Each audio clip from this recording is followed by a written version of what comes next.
BFM Business, Intégral Placement, idée de placement. À présent, on va évoquer les bienfaits de la silver economy. Les bienfaits, oui, du vieillissement de la population pour l'économie. Le Pèlerin Magazine y consacre un numéro spécial. On a le plaisir de recevoir son rédacteur en chef aujourd'hui, Benoît Fidelin. Bonjour Benoît. Bonjour. Bienvenue sur le plateau de BFM Business. On va voir ensemble pourquoi le vieillissement de la population ouvre de nouvelles perspectives économiques. Pourquoi même ça peut être une chance pour la France. D'abord, on peut peut-être décrire cette situation démographique que vit la France et que vit l'ensemble de l'Occident. Oui, c'est-à-dire qu'aujourd'hui, bien sûr, on est une société qui vieillit, mais on prévoit que 20 millions de personnes en France auront plus de 50 ans. Aujourd'hui, 20 millions de personnes ont plus de 50 ans et c'est elles qui assurent près de la moitié de la consommation, 48%. Je vous disais qu'à l'horizon 2020, les 60 ans, ils représenteront donc un quart des Français et ils seront là pour 30 ans ou 40 ans vu la hausse de l'espérance de vie.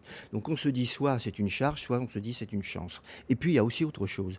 On a aujourd'hui besoin d'une croissance qui a du sens, une croissance qui soit plus économe en ressources naturelles, plus économe naturellement en traces carbone et autres. Plus solidaire. Et donc on a aussi besoin d'aller chercher la croissance sur des faits finalement qui sont développeurs d'humanité. Et donc ça c'en est un, c'est aller chercher finalement la croissance en rendant service à une population qui est en partie solvable et qui représente donc une chance pour l'avenir. Parce que le vieillissement n'est pas que synonyme de trou de la Sécu, n'est pas synonyme que de hausse des impôts. Ce vieillissement, il ouvre de nouvelles perspectives économiques. C'est ce que vous... Ça peut être, comme vous le dites, synonyme de croissance. Le gouvernement lui-même, dans la loi d'adaptation au vieillissement, il a prévu la création de 80 000 logements adaptés et on pense que ce secteur, d'ici à 2020-2025, peut être créateur de 350 000 emplois.